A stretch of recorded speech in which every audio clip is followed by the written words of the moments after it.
ভক্তিমতী মায়েদের জানাই আনন্দিত জয়গুরু। পরম দয়ালের সম্বন্ধে কিছু ইষ্ট প্রসঙ্গ করতে বললেন।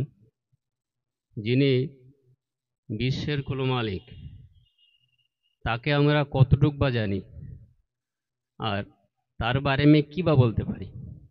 শুধু এইটুক বলতে পারি যে পরম পিতাকে ধরে আমি কি শিখেছি, আমার ভিতরে কি পরিবর্তন হয়েছে, কি অভিজ্ঞতা আমার হয়েছে, সেটাকে আমরা বলতে পারি।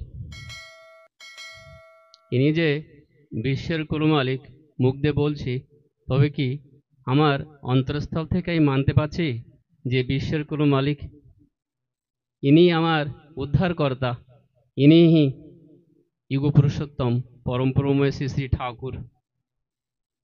আমরা অনেক ঠাকুরের লীলা শুনি, আর লীলাগুলো কিন্তু আমাদের তার থেকে মন্থন করে ঠাকুরকে জানা, এমন অনেক অনেক লীলাই আমরা কিন্তু শুনি।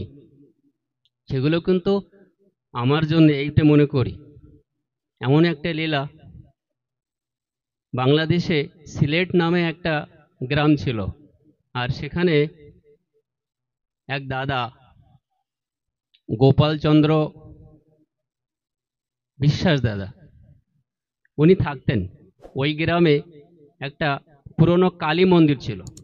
সেই কালী মন্দিরে একজন সাধক পুরুষ, সিদ্ধ পুরুষ, শ্যামানন্দ এটা, তো সেই সাধক পুরুষ থাকতেন, আর গ্রামের সবাই না ওনাকে শ্রদ্ধা করতেন, ভক্তি করতেন। তিনি কিন্তু উনি হচ্ছে সাধক পুরুষ, ওনার কথা ভালো লাগতো সবাইকে।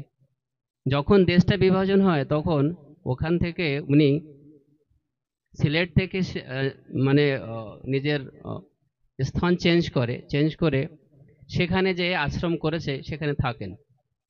এবার যে গোপালদা ওই গ্রামে থাকতেন, ওনার পড়াশোনা হওয়ার পরে উনি চলে যান শিলংয়ে, ডিউটি ওখানে পান, শিলংয়ে চলে যান। এবার শিলংয়ে গিয়ে ওখানে এক ঋত্বিক দাদার সঙ্গে দেখা হয়, প্রথম না দাদার সঙ্গে দেখা হয়, আর সেখানে উনি ঠাকুরের বারে জানতে পারে কি পাবনা থেকে, পাবনায় পরম দয়াল এসছেন, ঠাকুর অনুকূলচন্দ্র এসছেন। তো ওই ঋত্বিক দাদার কাছে শুনে ওই গোপালদা অনেক মনে অনেক ভালো লেগেছে, তাই দীক্ষা গ্রহণ করেছে।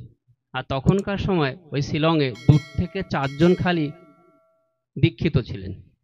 তাই ওই ঋত্বিক দাদার কাছ থেকে শুনে ওই গোপালদাও যাজন করতে শুরু করলেন, যাজন করে দীক্ষা দেওয়ার কাজ শুরু করলেন। একবার ওই গ্রামে, যে গ্রামে উনি থাকতেন, ওনার একটা বন্ধু থাকতেন দে দাদা করে। ওই দে দাদা দীক্ষার জন্য ছুটে বেড়াচ্ছিল, কোথায় পরম দয়ালের দীক্ষা পাই, কোথায় সৎ নাম দীক্ষা পেতে পারি। ওই দীক্ষা খোঁজে খোঁজে গিয়েছিলেন সেই শ্যামানন্দ দাদার কাছে, সাধকের কাছে। গিয়ে বললেন, দাদা আমি দীক্ষা নিতে চাই। তো বলছেন, দাদা কি তোমার দীক্ষা আমি দিতে পারবো না, তোমার দীক্ষা ওই দিতে পারবে যে পরম পুরুষ, যে সদ্গুরু, আর তুমি যার কাছে দীক্ষা নেবে সেও আমার গুরুই হবে। এই কথা শুনে উনি রুকে গেলেন, নিলেন না। পরবর্তীতে যখন গোপালদার সঙ্গে দেখা হয় দিয়ে দাদার, তা গোপালদা ওনাকে ঠাকুর সম্বন্ধে আলোচনা করেন, উনি দীক্ষা গ্রহণ করেন। কিন্তু মনের যে প্রশ্ন, সে প্রশ্নগুলো মেটে না। অনেক প্রশ্ন আমাদের মনেও থেকে আছে, কোথায় ঘর বেঁধে বসে আছে, কি পরম দয়াল, কি পরম দয়াল, এনাকে কি বিশ্বাস করতে পারছি, ইনার কাছে কি নির্ভর হতে পারছি, আমার যারা যন্ত্রণা কি দূর করতে পারছি। এই মনের যে একটা আকাঙ্ক্ষা, যে একটা প্রশ্ন, সে নিবারণ তার করতে পারছিল না। তাই ওই সেই আবার সাধুর কাছে গেলেন নিবারণের জন্য। যখন যান তখন দেখে কি ওই সাধু একজনকে মানে মারার মতো অবস্থা, গাড়ি দিয়ে বাইরে বাইরে বের করে দিয়েছে আশ্রম থেকে। তখনই ওই দেদা গেছে ওখানে। যখন ওই সাধুর মনটা ঠান্ডা হলো, তখন জিজ্ঞাসা করলো, কি দাদা আপনি এই লোকটাকে এরকম ভাবে বাইরে বের করে দিলেন কেন, বউকে বাইরে বের করে দিলেন কেন? তখন বলছে, এ একটা এমন বদ মানুষ, সদ্গুরুর দীক্ষা নিয়ে আমার কাছে এসছে দুবারা দীক্ষা নিতে। যার সাধনা ব্রহ্মা বিষ্ণু মহেশ্বর করে, তার দীক্ষা পেয়ে ও আমার কাছে এসে আবার দীক্ষা নিতে, তে কেমন সৎসঙ্গী। সেই জন্যই ওকে আমি এখান থেকে তাড়িয়ে দিয়েছি। এই কথা শুনেই দেবদার মন গলে গেল, আর ভিতরে কোনো প্রশ্নই থাকলো না। কি অনুকূল চন্দ্র হি সদ্গুরু। আমরা সদ্গুরুকে পেয়েছি, কত জন্মের পুণ্যের ফলে যে পেয়েছি সেটা ভাবার নেই। প্রশ্ন এইটে যে সদ্গুরু পেয়ে আমি তার জন্য কি করতে পেরেছি, আমি কি তার মনের মতো হতে পেরেছি, তিনি যে চান সেকে আমি করতে পাচ্ছি। ঠাকুর বললেন সরল মন, উচ্চ বিচার আর বুক ভরা প্রেম যার ভিতরে আছে, একমাত্র উদ্ধারের পথ সেটাই, সে খুঁজে বের করে উদ্ধার হতে পারেন। আমাদের মন কি সরল, আমাদের মন মুখ কি এক, আমাদের ভেতরে কপটতা কি আছে? মুখ দিয়ে একটা বলছি আর করছি আরেকটা, ভাবছি আরেকটা, তাহলে কপাট থেকে যাচ্ছে মনে। আমি কাউকে কি ভালোবাসতে পারছি না, আমি আদের মানুষের দোষটা দেখে বেড়াচ্ছি, কে কি দোষ করেছে। আমরা সৎসঙ্গ আসি, সমালোচনা করি, এ এই করেছে, ও ওই করেছে। যদি আমি দোষটাই দেখে বেড়াই, তাকে ভালোবাসবো কি করে? আমি তার ভালোটা দেখে ভালোবাসতে পারি, দোষটা দেখে তার ভালোবাসতে আমি পারবো না।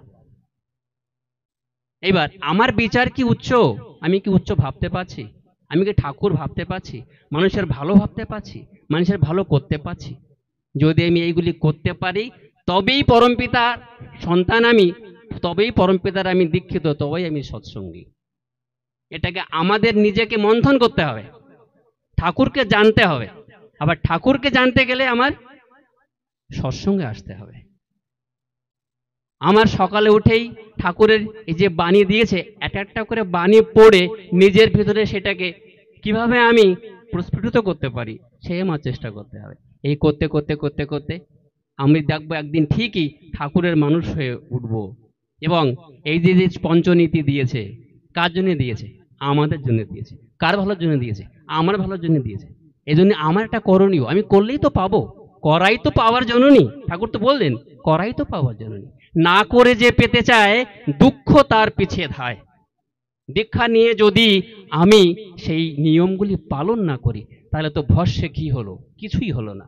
সকালবেলা উঠে নাম ধ্যান করা, ইষ্টভীতি করা, প্রার্থনা করা এবং বিকেলে প্রার্থনা করা, এই এই জিনিসগুলো যে যে করে, তার ভিতরে ঠাকুরত্ব জাগবেই কি জাগবে, করে দেখলেই বুঝতে পারবেন। পরম দয়ালের শ্রীচরণে সবার মঙ্গলময় জীবনে প্রার্থনা করি। ভালো থাকবেন, আনন্দে থাকবেন। জয় গুরু।